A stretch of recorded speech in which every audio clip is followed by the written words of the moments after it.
Wait, what? Is Morbius in the Marvel Cinematic Universe and the Sam Raimi Spider-Man films?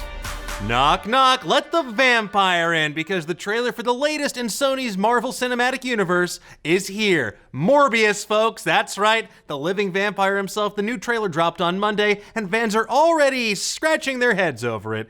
Reactions have ranged from saying the film looks generic to saying that Beethoven himself must be spinning in his grave over this trailer. In fact, the best thing people seem to be saying are that this film looks like it would have been perfect back in 2005, which seems to be a recurring theme for some of Sony's Marvel movies, aka Tom Hardy's Venom. Hey, I'm sorry about Venom. However, there are two moments in the trailer that have gotten fans' attention, and they have huge implications for Sony's universe of Marvel characters, and the Marvel Cinematic Universe, and the Spider-Man PS4 universe, and Sam Raimi's Spider-Man trilogy from the early 2000s. Pizza time. There's so much going on here, because somehow the Morbius movie might take place at the nexus of all of those timelines where they're all happening concurrently. What? So how is this possible? I know, I have that same question. We're gonna break it down right now. Now, in case you haven't dragged out your comic book long boxes in a while, Morbius is sort of this anti-hero from Spider-Man comics, whose movie rights have long been owned by Sony and not the Disney-controlled Marvel division. In fact, you might remember that Marvel made a deal with Sony to use Spider-Man in the Marvel Cinematic Universe, a deal that almost fell apart last summer. Fortunately, cooler heads prevailed and a drunken Tom Holland, and both sides realized that they really like making a lot of money. Wow, me too. But overall, these Spider-Man characters are controlled by Sony when it comes to the big screen, and they're able to do what they wish with them, and Morbius is one of those characters. Now, in the comics, Michael Morbius is a biochemist who tries the radical treatment of becoming a vampire to fix his rare blood disorder. And look, who wouldn't? And while this movie most definitely takes place in the same cinematic universe as 2018's Venom, it might also take place in the Marvel Cinematic Universe, because the first thing that has fans talking is that button at the end of the trailer with the appearance of Michael Keaton as Adrian Toomes, aka the Vulture, who was last seen in The Slammer at the end of Spider-Man Homecoming, which is a Marvel Cinematic Universe movie co-produced by Sony. Now, in that movie's mid-credit sequence, Michael Mando's Scorpion teases out the longtime Spider-Man villain team, the Sinister Six. And in this trailer, fans are speculating that Vulture is trying to recruit Morbius to join that team as well, when he asks him, got tired of doing that whole good guy thing? Now, if this movie's a part of the MCU, as indicated with Michael Keaton's Vulture appearing in both movies, it looks like Sony finally got their way, as this is something they've wanted to do for a very long time. And Marvel, specifically Kevin Feige, had definitely not wanted to do this, since they can't really control how those Sony Marvel characters are portrayed on the big screen. You're not gonna see Tom Holland chomping a lobster while he sits dead-ass in a whole aquarium. No.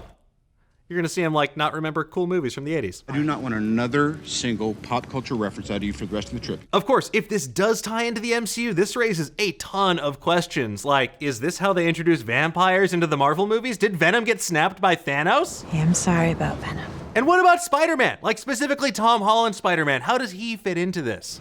He'll fit right in. But now here's where the fun really begins, because if that wasn't confusing enough, there's another shot in this trailer that ties this movie to not only the MCU, but to two more Spider-Man universes as well. In the trailer, we see Morbius in an orange jumpsuit walking past a poster of Spider-Man with the word murderer written on it.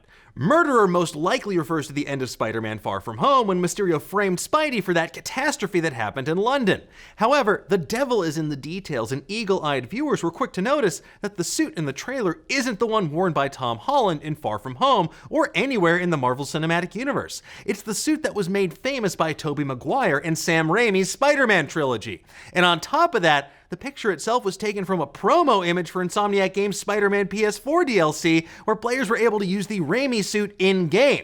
So has the video game universe merged with the Raimiverse and the Venomverse of Marvel characters as well as the MCU? Well, there are a couple of options here. One is that it's all true, and whoo boy, the Spider-Verse has been confirmed for the Marvel Cinematic Universe. We are off to the races.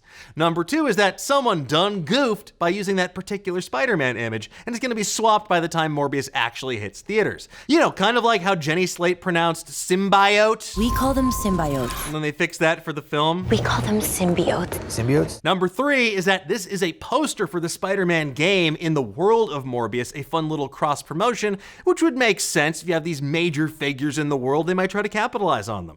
Option 4 is similar to 2 in that the image is going to be swapped out when the movie comes out, but the reason is that the real image is hiding a much bigger reveal, like Tom Holland's Spider-Man and a potential cameo.